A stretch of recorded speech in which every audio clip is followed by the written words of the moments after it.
Halo sahabat RTV, cuaca ekstrim masih lanjut nih.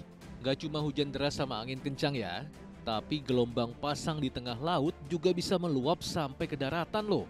Namanya banjir rob. Dan fenomena ini terjadi di beberapa kota loh sahabat. Penasaran di mana aja?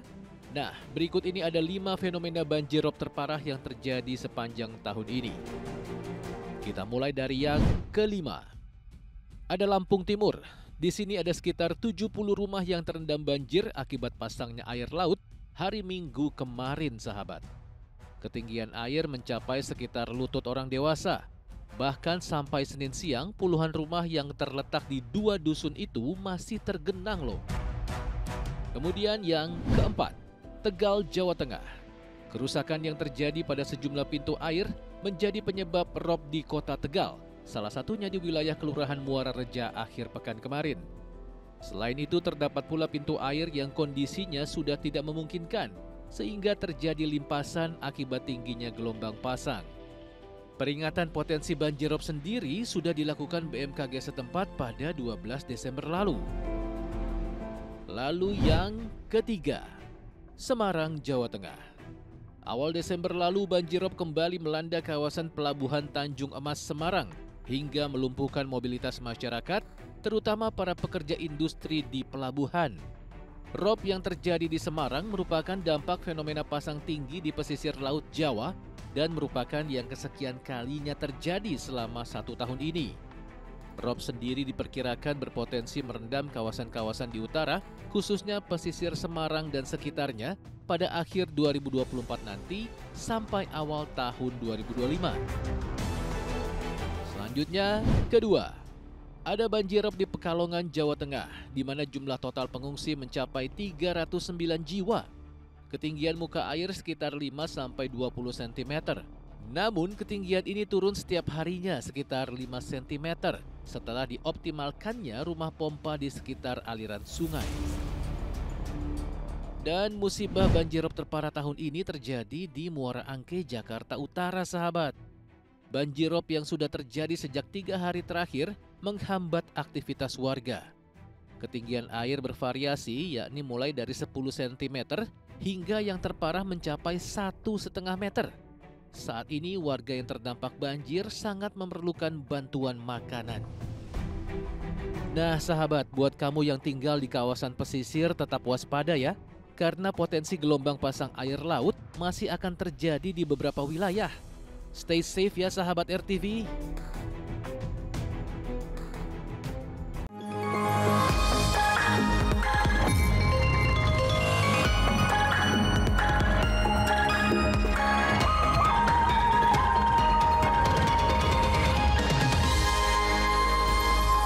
Ya, itulah tadi ya sejumlah bencana ya. Tapi kita selalu berdoa berharap semoga badai segera berlalu ya. Badai pasti berlalu. Betul, semoga Indonesia aman-aman aja dan kita juga bisa menjalankan aktivitas seperti biasanya, Zra. Udah mau akhir tahun ini. Iya. Harus yang happy-happy lah ya. Iya dong. Kita sapa dulu nih. Oh, Sahabat RTV. Hai Sahabat RTV. Jumpa lagi di Lensa Indonesia Malam bersama saya Ezra Dianto. Dan saya Prabrika Samudra, ketuker. Ya.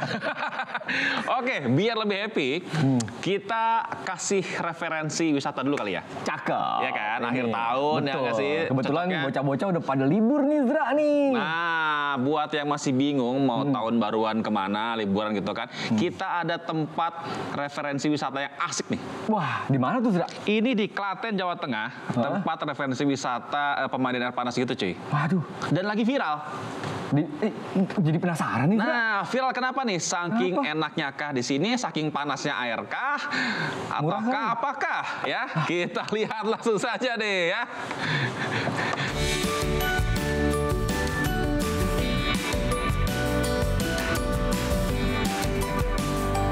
Halo sahabat, jelang musim libur akhir tahun ini ada tempat yang seru nih untuk dikunjungi. Ini dia wisata mata air Siblarang di Desa Sudowayah, Kecamatan Polan Harjo, Klaten, Jawa Tengah. Lihat nih, rame banget kan? Tempat ini memang pas banget untuk liburan bareng keluarga atau teman-teman. Di sini, kamu bisa menikmati segarnya mata air alami sambil seru-seruan main prosotan. airnya seger, nggak ada bau favorit, juga langsung dari sumber air, jadi nggak terkontaminasi kimia lah. Kumpul yang bagus ya. Kalau menurut review ya ini paling recommended, nggak terlalu rame juga, kolamnya banyak. Setiap akhir pekan dan musim liburan, tempat wisata ini selalu dipadati pengunjung. Bahkan banyak juga pengunjung yang datang dari luar kota loh. Hari yang biasanya 100 sampai 200 orang di hari biasa, di weekend kita bisa sampai 1000 sampai 2000 pengunjung. Pengunjung rata-rata dari Solo Raya, ada yang dari luar juga, dari Jogja, kemarin ada yang dari Jepara, seperti itu. Atau kalau kamu pengen lebih rileks, kamu bisa nyobain terapi ikan kayak gini nih. Dan yang paling penting, di tempat yang sekomplit dan seseru ini, harga tiketnya cuma 8.000 aja. Murah meriah banget kan? Nah, buat kamu yang rencananya berlibur ke Klaten, bisa banget nih wisata mata air Siblarak jadi referensi. Dari Klaten, Jawa Tengah, Singgi Haji, RTV. Nah, ternyata airnya katanya nggak panas, Pram. Adem. Tapi seru banget ya, dan murah lagi. Iya. Cocok nih buat referensi kita kalau mau liburan ke Klaten, ke situ aja, ke Belum Siblarak. lagi tadi kan ada tempat buat terapi kaki itu kan. Kalau udah capek kan nyetir jauh kan, bisa terapi kaki dulu. Wah, sedap tuh. Aduh, seru banget nih. Tapi Zra nih, ngomong-ngomong soal nyelam-nyelam, ngerendem-ngerendem. Nah, ini ada berita soal kolam renang, Zra, yang dijadiin tempat cuci tangan. Dah, kagak jorok apa? Nah itu dia, mana ada sambelnya lagi, bekas sambelnya. Jadi bukan air panas, air pedes. Kasihan yang berenang situ matanya Gitu. ya. Makanya kebagian sambelnya enggak, kebagian pedesnya doang. Nah, penasaran kan? Nih, Kita lihat nih.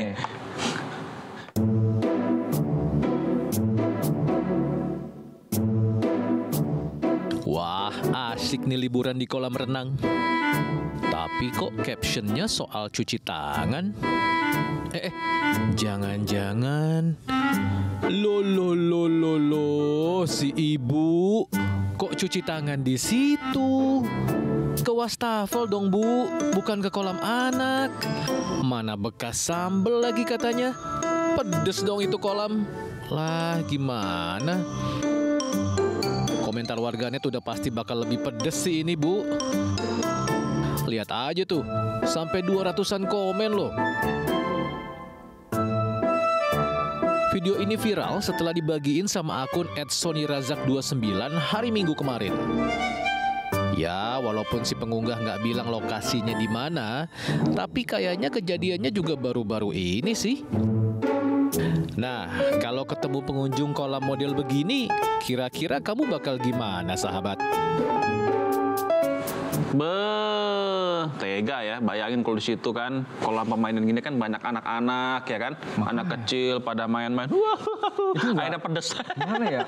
Kasihan juga Nggak mikir apa ya itu ya? Kalau cuci tangan kok di kolam renang gitu kan, cari wastafel gampang gitu. Jorok-jorok gimana gitu ya? Makanya Zra. Kasihan gitu kalau banyak anak-anak kecil di situ. Iya, nah ini ngomong-ngomong soal anak-anak kecil nih Zra nih. Nah. Ini ada yang lebih kasihan lagi Zra. Kenapa? Karena dari bayi itu ternyata, dari bayi sih, ternyata ada penjualan bayi ilegal. Emang ada ya bayi legal ya? Iya. Tapi itulah Zra, beritanya Zra. Itu di mana? Ini bentar di nyontek dulu, di Yogyakarta Zra. Waduh. Jadi ada dua tersangka, ini bidan yang sudah melakukan praktik jual beli bayi dari tahun 2010. Itu ada 60-an bayi lah. Dari 2010 sampai sekarang ada 60-an bayi dijual. Iya. Waduh, kok tega ya? Apa nggak ada yang lain aja yang bisa yang dijual jadi ya? pertanyaan besar adalah itu caranya gimana dia jual bayi? Dia pasang iklan apa gimana gitu kan? Nah, ini harus diantisipasi nih kan. Nah, ini pasti dia. ada modus-modusnya nih. Kita lihat nih.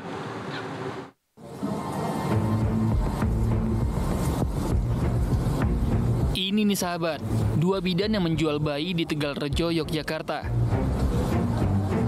Yang satu inisialnya JE, 44 tahun.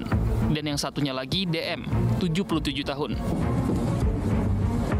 Gak tanggung-tanggung, mereka udah jual 66 bayi sejak tahun 2010. Yang ngadopsi bayi-bayi tersebut nggak cuma dari Yogyakarta, tapi ada juga yang dari Surabaya, Bali, NTT, sampai Papua. Untuk TKP-nya, ini TKP-nya ada di daerah Tegalrejo, Kota Yogyakarta, tempat praktek dokter umum dan estetika. Jadi yang bersangkutan profesinya adalah terdata sebagai bidan. Terdiri dari bayi laki-laki 28 dan bayi perempuan 36.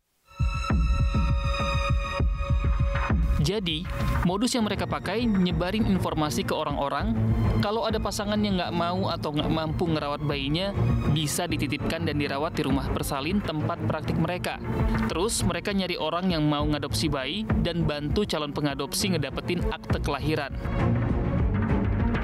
Bayi-bayi tersebut dijual di kisaran 55 juta hingga 85 juta tergantung jenis kelamin.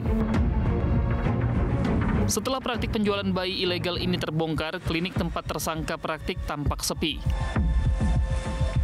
Sebenarnya sebelum kasus penjualan bayi ini terbongkar, klinik ini pernah ditutup di tahun 2014 karena salah satu tersangka, DM, pernah ditangkap karena kasus jual beli bayi. Nggak berselang lama, klinik ini buka lagi. Terus tutup lagi di tanggal 4 Desember lalu karena DM ketangkap lagi dengan kasus yang sama. Tapi kali ini DM ditangkap bersama seorang rekannya, JE. Hade, Bu, kok nggak ada kapoknya ya? Kini kedua tersangka dijerat pasal tentang perlindungan anak dan terancam hukuman maksimal 15 tahun penjara dan denda maksimal 300 juta rupiah.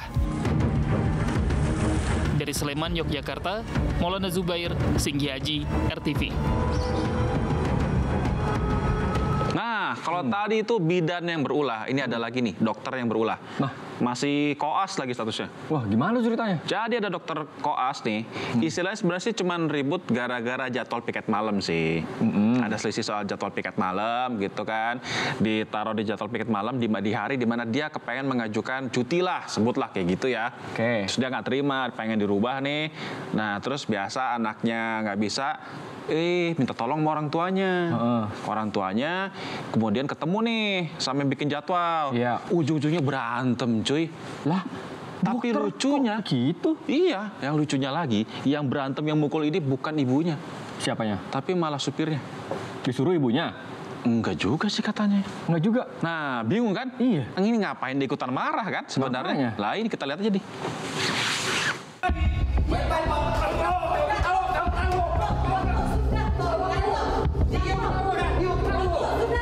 Waduh, ada pukul-pukulan nih. Terjadi di sebuah kafe di kawasan Demang, Lebardau, Palembang, Sumatera Selatan, Rabu sore 11 Desember lalu. Yang dipukul ini adalah Muhammad Lutfi, seorang dokter koas Fakultas Kedokteran Universitas Sriwijaya yang sedang tugas di RSUD Siti Fatimah, Palembang. Yang mukul sopir keluarga dokter koas lain, namanya Lady, rekan dari Lutfi. Jadi, korban dipanggil ke sebuah kafe oleh keluarga dari Lady ini.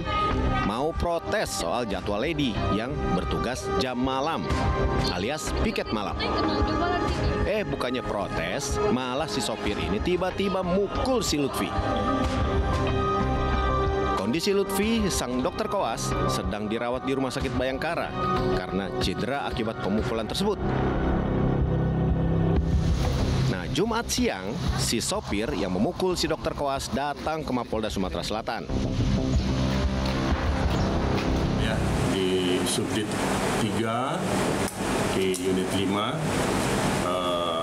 sudah datang, tadi diantar oleh pengacaranya, jadi saat ini diterima oleh penyidik untuk dilakukan pemeriksaan awal.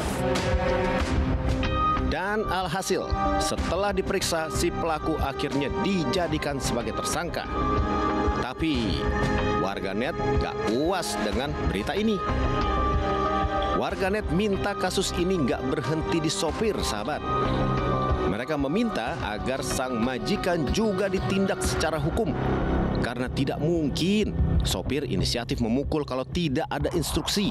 Begitu kata warganet. Dan benar saja, si Lady yang protes soal jadwal ke Lutfi, statusnya sebagai dokter koas dibekukan sementara. Belum sampai di situ, sahabat. Gara-gara kasus pemukulan itu viral di media sosial, KPK ikut bertindak. Loh, kok bisa? Karena KPK akan memeriksa harta kekayaan Deddy Mandarsyah, Kepala Balai Pelaksanaan Jalan Nasional atau BPJN Kalimantan Barat, yang adalah bapaknya si Lady. Nah, loh. Udah jatuh ketimpa tangga. Makanya jangan berulah, apalagi sampai viral di media sosial. Lihat akibatnya, cuma protes jadwal koas malah jadi runyam. Dari Palembang, Sumatera Selatan, Adi Asmara, RTV. Nah, kita ke berita pilihan Izra nih. Alright. Sepanjang hari ini ada banyak banget berita-berita yang berseliweran. Nah, kita udah menyiapkan dua berita utama. Yang pertama, Zra. Yang pertama dari PDIP. Ini yang cukup mengejutkan di hari ini, yaitu berita terkait dengan pemecatan keluarga Pak Jokowi dari PDIP. Waduh, sekeluarga dipecat. Sekeluarga dipecat tuh kan, serombongan. Tiba-tiba langsung jobless gak tuh? Nah, enggak juga sih. Langsung dapat ini nggak dapat email dari Lina Jobs. Enggak, berarti sudah dilepas dari petugas partai. Oh iya, udah. Iya kan? Nah, yang kedua ini dari Jakarta Timur ya, ada anak dari bos toko roti yang melakukan penganiayaan, akhirnya ditangkap, Zra. Viral juga ini kasusnya. Kita yang ke pertama dulu, di mana PDI Perjuangan akhirnya resmi memecat Jokowi, Gibran, dan Bobi Nasution. Wah, kita lihat jadi seperti apa nanti ini ya.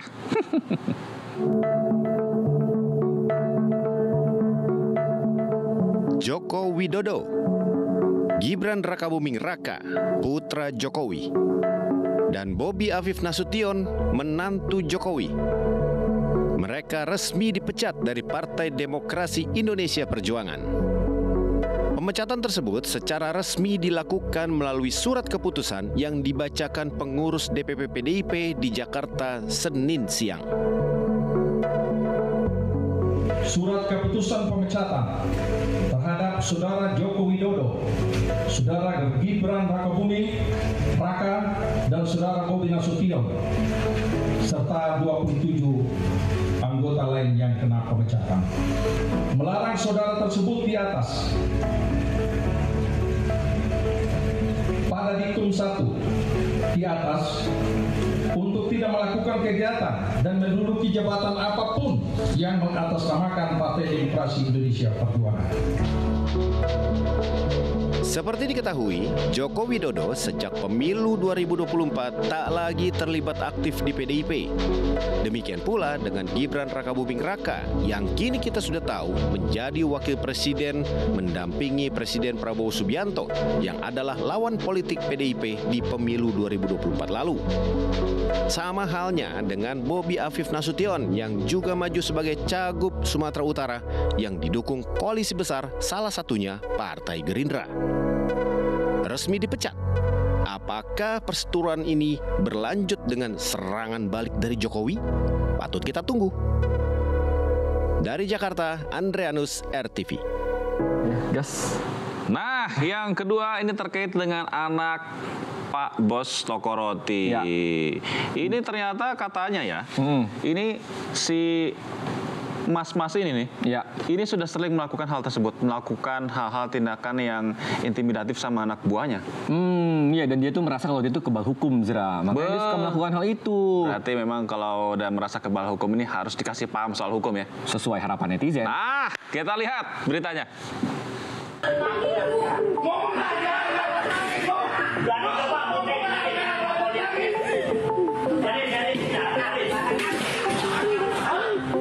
Loh, kok main banting segala ini?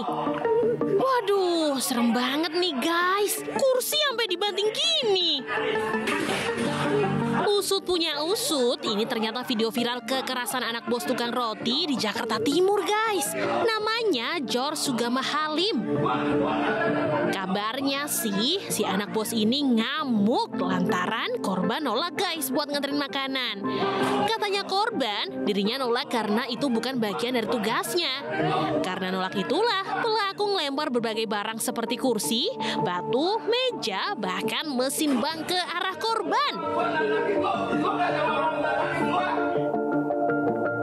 Akibatnya korban berinisial D ini mengalami luka sangat serius di bagian kepalanya. Dan ternyata penganiayaan ini bukan kali pertama ini terjadi, guys. Korban seringkali ngalamin dianiaya si bos congkak ini. Maka dari itu, korban akhirnya melapor ke polisi.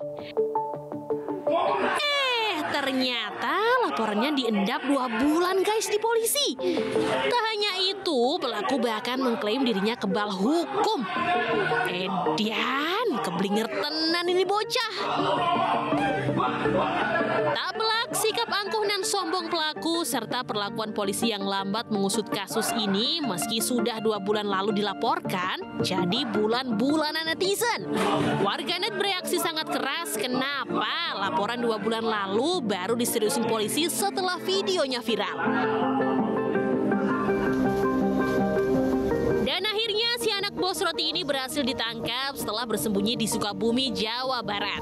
Si anak bos ditangkap tanpa perlawanan setelah diciduk di sebuah hotel tempatnya dia bersembunyi.